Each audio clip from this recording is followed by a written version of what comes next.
coal is not going away anytime soon in India. Several countries are curbing their use of coal, but India is struggling. The cheap coal is difficult to turn away. But there is good news. India, says the International Energy Agencies, is investing more in renewable energy sources than fossil fuels. For the third time in a row, the total renewable power investments have exceeded those in fossil fuel based power. And last year, for the first time, expenditure on solar photovoltaics went past that of the coal. So as a result, renewables and especially the solar are on the ascendancy in India. India's commitment to solar has been clear since 2015 when Prime Minister Narendra Modi announced huge solar investments, pledging to surpass targets in the Paris Climate Agreement to which India is a signatory. But is solar the best or even the right way forward? While India's push for solar power looks promising, there are several constraints.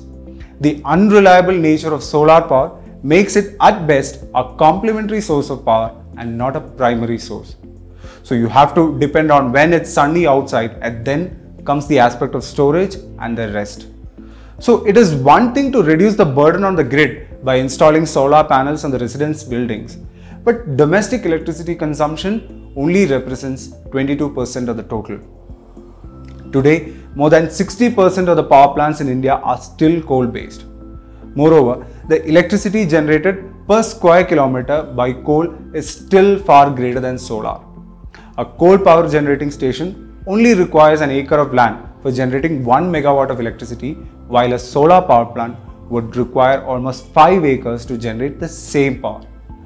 So again, the planned power load factor, which is a measure of how efficiently the energy can be extracted for use, for coal is unmatched by solar.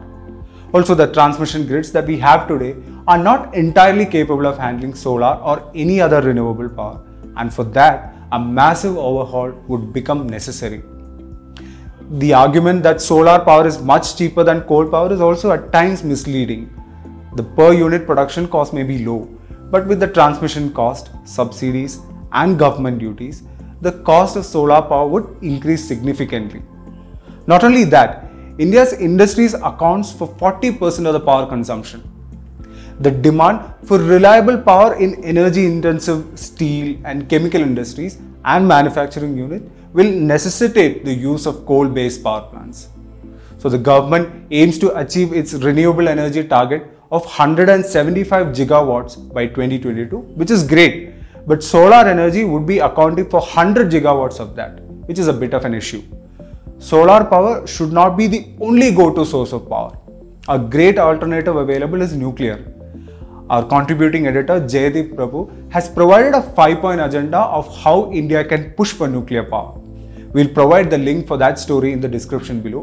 Do go ahead and read it.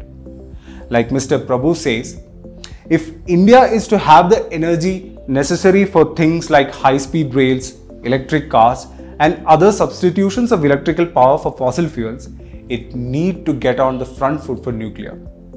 So the message for India is clear. Renewables may be the future, but relying on solar alone would be a folly.